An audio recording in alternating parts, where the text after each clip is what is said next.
You loved this game. I mean, really loved it. You couldn't wait to play it. You would think about it during the day. You would play it late into the night. Your friends would have to drag you away from it. I felt like the best game you had ever played. But you now you dread it. You open the game and you feel this weight, this obligation. You are not excited. You are not having fun. You are just grinding, playing through something that feels like work. And the worst part, you can't quit. Even though you hate it, you can't stop. And you feel like something is wrong with you, like you have an addictive personality, like you are weak. But I am going to show you something. Nothing broke in you, something succeeded perfectly. And what you are feeling right now, that hate, that entrapment, that impossible situation, that is the final stage of a cycle that was designed to trap you. The burnout cycle isn't random, it is predictable. Every single person goes through the same stages when they play an addictive game. And understanding the cycle changes everything. Because once you see it, you can't unsee it. And once you can't unsee it, you get power back. This is the emotional architecture of addiction. Stage 1, the honeymoon phase. That is days 1 to 7, that's first to 7. Let me walk you through the stages. And I want you to notice when you recognize yourself in each zone. Stage 1 is the honeymoon phase. This is week 1 of a game you just downloaded. Everything is magic. Every level you beat feels incredible. Every new unlock feels like a gift. Your dopamine is flooded constantly. You are playing for hours and it feels like minutes. You can't put it down. Your friends are texting you. Your responsibilities are piling up. You don't care.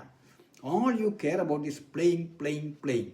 This is neurochemically one of the most powerful experiences you can have. Your dopamine is spiking constantly. Your brain is saying, this is the best thing, I need more of this. And you believe it. You think I am going to play this forever. This is my game. I have never felt this way about a game before. If you remember that feeling, that absolute intoxication with a game, remember it because you are about to see what happens when your brain adapts to it. Now stage 2, the mastery illusion, that is days 7th to 30th. Stage 2 is what I call the mastery illusion. This is weeks 2 to 4, that is 2nd to 4th week. The initial dopamine rush has faded slightly, but now something else is happening. You are winning, you are progressing, you are beating levels, you are unlocking new content, you are getting better. And your brain interprets this as, I am mastering this, I am skilled at this. This creates a different kind of motivation, not pure dopamine, but competent satisfaction.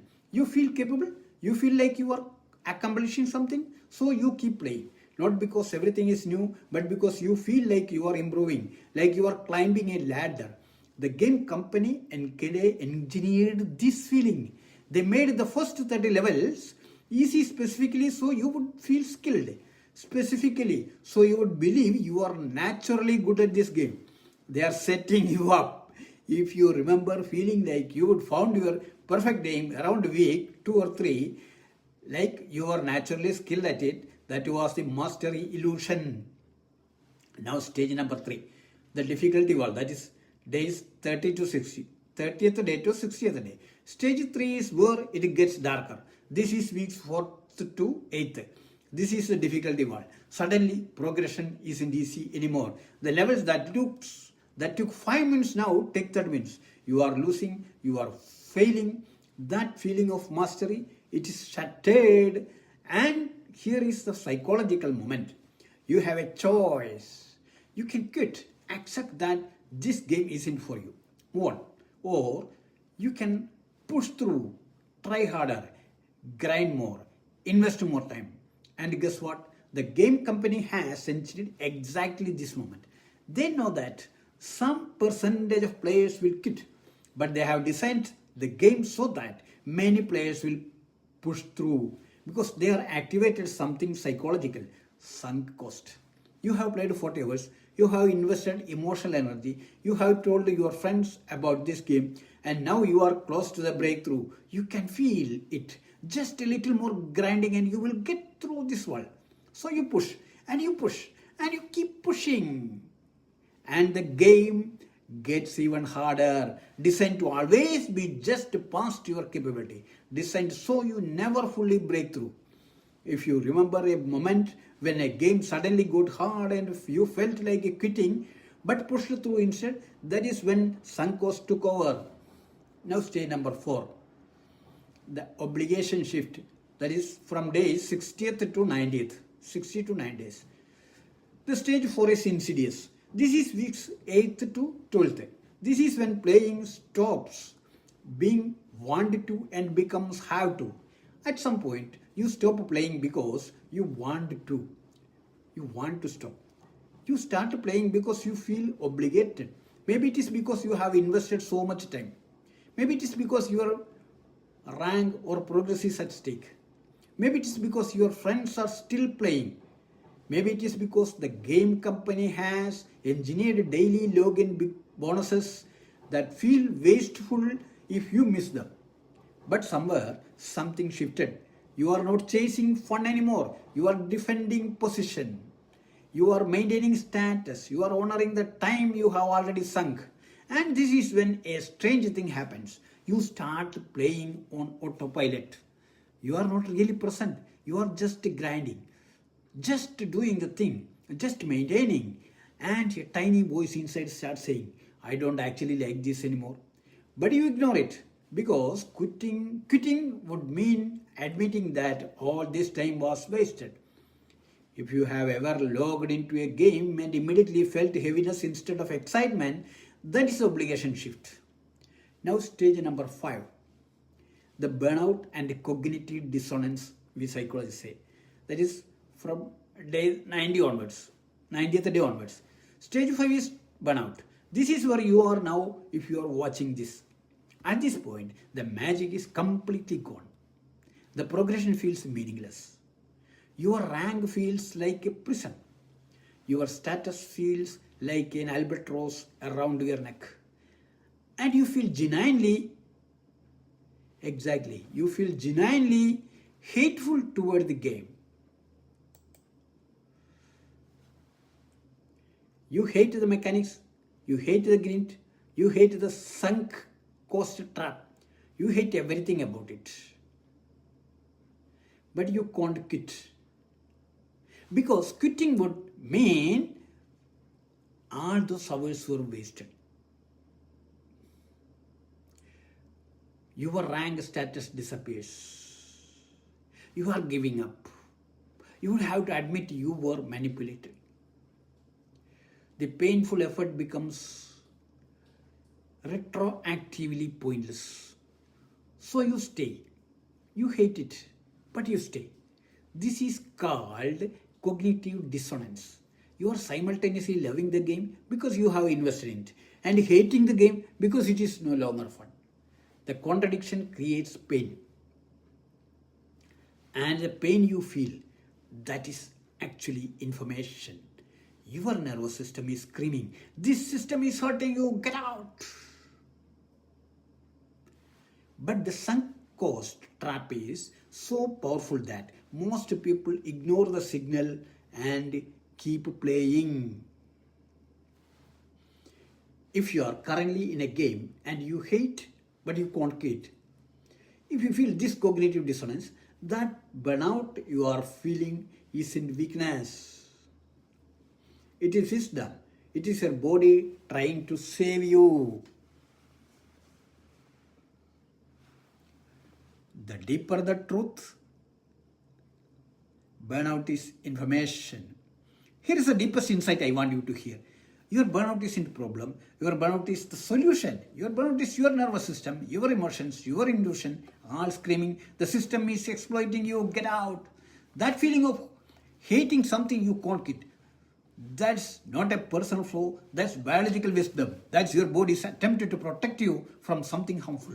Most people interpret burnout as failure. I'm weak, I can't handle this game, I have an addiction, but that is backwards. Burnout is evidence that the game's manipulation worked perfectly until it hit a limit. Your nervous system finally overloaded, finally broke through the sunk cost logic, finally said no more. And that is not weakness, that is survival instinct. The game company doesn't want you to understand this. They want you to feel ashamed. They want you to blame yourself, because if you blame yourself, you might buy a new game and start the cycle over. But if you understand that the burnout is information, if you listen to it, then you have escaped it. If this is hitting you, if you are in burnout right now and you feel trapped, drop a comment. Please tell me, when did your favorite game stop helping fun? Stop being fun? What stage were you in when you realized you hated it? Because when you name it, when you say it loud, something shifts. You are no longer silently suffering. You are acknowledging what is happening. And that acknowledgement is the first step out. Okay? Now the way forward. Using burnout as a gateway. Now here is a power start. Understanding the burnout cycle gives you a choice. You might still play, that's okay. But now you are playing aware. You see the manipulation. You see the sunk cost trap. You see the obligation loop. Does that mean you will quit tomorrow? Maybe not. Addiction doesn't work that way. But it means you can start asking yourself honest questions. Am I playing yourself? Am I playing because I want to? Or because I feel obligated? Is this contributing to my life or taking from it? If this game disappeared tomorrow, would I feel relief or loss? The questions matter because once you start asking them, you can't go back to unconscious playing.